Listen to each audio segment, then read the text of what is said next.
يعيش الرجاء على إيقاع حرب كلامية بين الرئيس الحالي والرئيس السابق في الوقت الذي يطمح المنخرطون فيه لعقد اجتماع عام واستثنائي في أقرب فرصة، خاصة في ظل تفاقم الأزمة المادية. تفاصيل أوفى في تقرير مراسلنا ياسين معرش.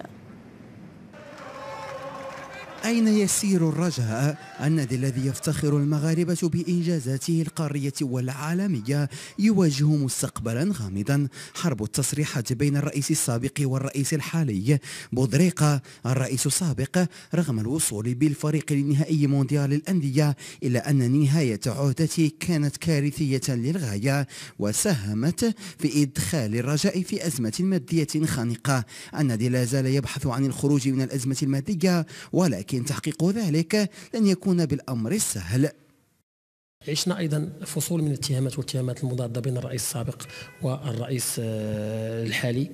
المفروض اليوم بعد أن قال الرئيس السابق أنه لن يشوش مجددا على الفريق وأنه لن يتحدث مطلقا عن الرجاء، المفروض في الرئيس الحالي سعيد حسبان ومكتبه المسير أن يتطلعوا إلى الأمام وأن يبحثوا عن الموارد المالية الكفيلة بإخراج الرجاء من النفق المظلم.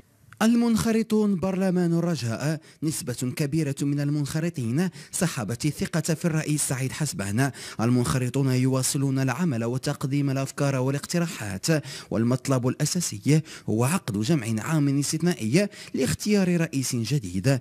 المنخرطون والرؤساء السابقون سيجتمعون من جديد للخروج بحلول تجنب النادي موسما كارثيا جديدا. إن شاء الله غنديروا اجتماع غدا ان شاء الله، اجتماع طارئ ناخذوا فيه قرار نهائي ان شاء الله باش تكون هاد المستجدات الجديده ان شاء الله اللي غتكون في المستقبل.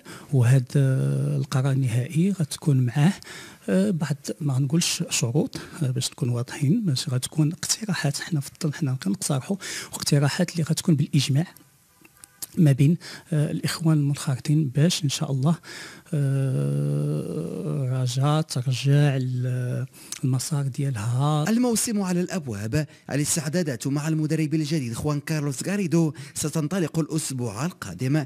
الانتدابات تتواصل فيما الواقع الإداري تخيم عليه الكثير من علامات الاستفهام.